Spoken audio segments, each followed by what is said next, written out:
I'm Christina Aguayo in Dallas, and here are your top stories. President Donald Trump is immediately terminating temporary protected status, TPS, for Somalis living in Minnesota, saying the rampant fraud schemes are over.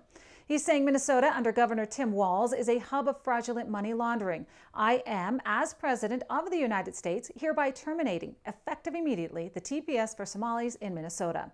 He goes on to say Somali gangs are terrorizing the people in that great state, and billions of dollars are missing. Send them back to where they came from. It's over. Ilhan Omar quickly responded on X, saying, I am a citizen and so are the majority of Somalis in America.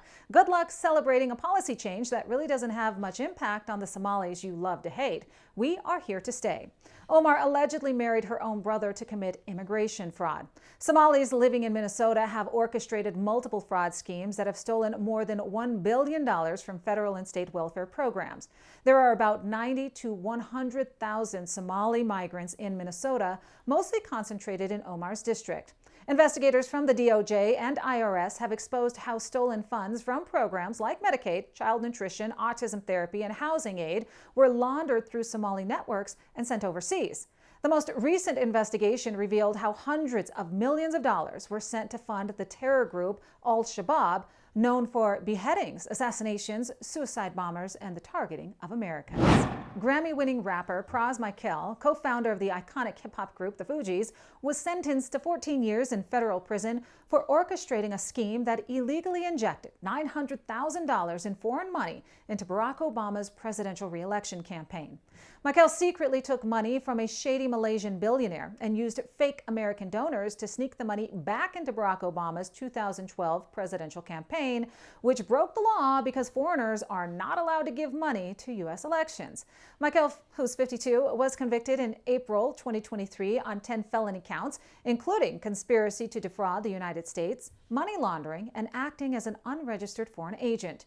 Prosecutors portrayed him as a willing participant in a web of international intrigue tied to Malaysia's 1MDB embezzlement scandal, where he accepted over $120 million from fugitive financier Joe Low, the Malaysian billionaire accused of siphoning billions from state funds. Michael received illegal funds from Low. He then directed $865,000 of them for the Obama campaign to American proxies who wrote checks to Obama's campaign committee. Obama for America. And real quick, I want to remind you that Medicare costs are set to go up next year. So if you want to save more than $1,000 a year, listen up, because not only will you be paying more for your deductible and premiums, but some Medicare Advantage plans are disappearing altogether. It can be confusing with so many different plans and options, but I got a quick and easy solution for you. Chapter. I've partnered with Chapter because I believe in what they're doing. They want to help and they'll do it for free. Just call the number on your screen or go to askchapter.org/Christina. It'll take 20 minutes and they'll do all the work. Give them a call. It'll be well worth your time. Chapter. Well, here's a fast fact for you. Barack Obama charged and threatened to have a Navy SEALs team prosecuted in Iraqi courts after capturing the butcher of Fallujah. In a 2009 nighttime raid, a U.S. Navy SEAL team captured Ahmad Hashim al-Isawi, the al-Qaeda Muslim terrorist known as the Butcher of Fallujah. The Butcher orchestrated the 2004 ambush where 4 American contractors were murdered and their mutilated bodies were hung from a bridge over the Euphrates River.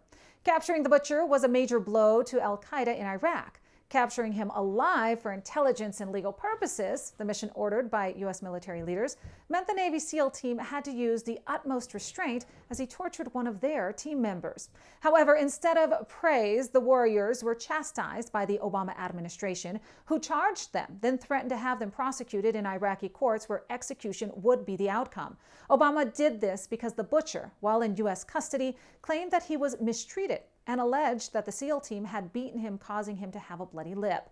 However, medical exams showed only a minor cut inside of his lip, likely self-inflicted with no other injuries, suggesting the terrorist followed al-Qaeda training manuals on faking abuse claims to cause tension. Despite this, 3 SEALs were charged with assault and dereliction of duty, placed under house arrest, and pressured to plead to lesser offenses. Here are the details. Echo Platoon, executed the operation under cover of darkness, breaching an al-Qaeda safe house without firing a shot. Within 72 hours, the accusations by the butcher triggered an investigation. The Obama administration charged and threatened to have the accused SEALs tried in Iraq, where the butcher's pending trial would have led to their execution under local laws. The 3 military trials happened in 2010 in Iraq so the butcher could testify. Defense experts, including an oral surgeon, debunked the injuries, and all 3 were acquitted. The butcher was eventually hanged. That's what you need to know. In Dallas, Christina Aguayo.